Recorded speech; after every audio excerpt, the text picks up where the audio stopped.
So my presentation is on teen suicide volunteer organizations, and I chose this as my community organization project because it's different. It's led by teens and not adults, which there's nothing wrong with, by the way. It's just this is a little different, and I'll explain why. So, how do you get rid of something you can't see or touch? How do you protect your children from something like this? It's frustrating, it's nerve-wracking, and you feel helpless. Well, suicide is a topic that most people don't know how to directly deal with. And suicide has devastated so many people, so many communities, so many loved ones, so many students, parents, and there's always the question of why. Now, you're probably wondering how this would help me today, information on suicide. I don't know anyone who's depressed. I'm not depressed. Well, that's the thing. Suicide thrives in the darkness. It thrives in the shadows. It thrives behind nonverbal communication, behind closed doors. Nobody really knows how to express suicide openly. It's something that is so personal and to oneself. They feel like they're going through it by themselves and they're burdening other people, which is why you can't look at someone and just identify them as suicidal. It's something that takes a good sense of awareness to determine. Now, suicide is the second leading cause of adolescent death in the United States, which is ridiculous because it's taking away from what we're investing in the youth to become the future. Now, most people don't know how to deal with suicide, and I say this because there aren't really commercials, there aren't really discussions on it. Now in our age, 2017, there are, but before there wasn't, because people didn't know what caused it, how people felt so bad that they could take their own life. Now, in Virginia alone, the suicide rate is 12.8%.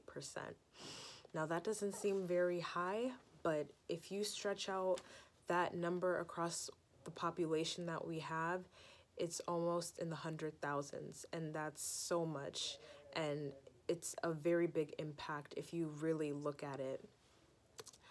Now, the CDC has said that suicide between the ages of 15 and 19 in females, teen girls, have doubled between 2007 and 2015. And 90% are suffering from mental problems. Mental problems are a very strong indicate that someone could be suicidal. Now, I say this not as a general statement, but if you're looking at suicide directly and you're looking for the causes of it, most of the time it is mental disorders. And the mental disorders that are associated with suicide are drug and alcohol abuse, depression, anxiety, and behavioral problems. People will take medication for such mental problems, and such as antidepressants or Xanax or whatever doctors recommend for mental problems such as that. But usually the reason behind someone killing themselves is because of depression. And depression has so many cuts and curves, and it's so complicated at times. You can't chalk it up to one thing. There's certain levels of depression that I, for one, learned in psychology, but long story short, you lose interest in activities. You don't want to be around people anymore. You don't do the things you normally do. You have no motivation whatsoever to go on with your life. And it's a very scary thing because you're a different person completely. Now, going through something like that, you also feel like you're a burden to other people and you don't want to share your burden with other people. And it's understandable, but still, no one should feel that way. And that's also why it's classified under a mental disorder, because you're shunning yourself to thinking that one thought. Now, people with depression will normally not feel comfortable going to someone to talk to someone about how they're feeling, which is perfectly understandable. But this is why the idea of a teen-led organization for something like this came about in my mind, because this is most commonly found in schools from what I've seen. Growing up, I heard of strings of suicide going on in my community, in high schools around my community, and it was so shocking and so confusing because I didn't know the causes of why people would go and kill themselves. But it could be a range of anything. It could be from school life to home life to whatever other life you live. But most of the time, the conclusion came to be that it was school that were causing these students to feel so bad that they couldn't go on anymore. And just not that, but combined with home life as well. And I wondered, why couldn't these students come and talk to, adults? That's what they're here for. Counselors, parents, friends. But no one feels comfortable bearing themselves, what they feel and how they feel, because they just, like I said, they don't want to be a burden. Now, I feel teens don't really feel comfortable going to adults because they feel adults would not understand.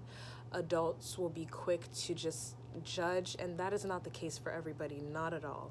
But I personally feel that way. I feel if I were to feel so bad I couldn't really go to an adult, I'd rather go to somebody who would understand where I'm coming from, because they're just not in my same shoes, but they could understand because they go and see something like this every day. Now, I mean, within the walls of high school, a lot goes on, a lot happens, and it's just your world revolves around that school because that's all you know. You're in and out of there every single day, and so many things can cause you to feel bad, and I completely understand, which is why I feel students who are leading this organization will not only earn the trust of those who are afraid to come forward, but a newfound confidence within people who feel they can't speak up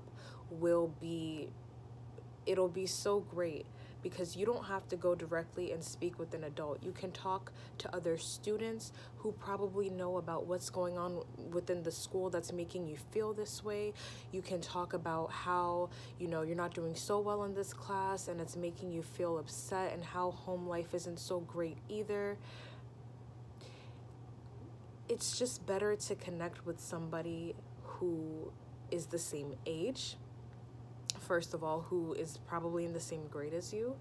And you can also make connections through this program with tutoring, with talking to so many people that could connect you to making friends with other people. And of course, this organization will not be completely strictly led by students. This will be monitored by counselors, and students will be trained in realizing what exactly are red flags when you're speaking with somebody who is considering suicide. Now, someone who is seriously considering suicide is an important, serious, critical thing that needs to be addressed in that moment to somebody who can professionally handle that person.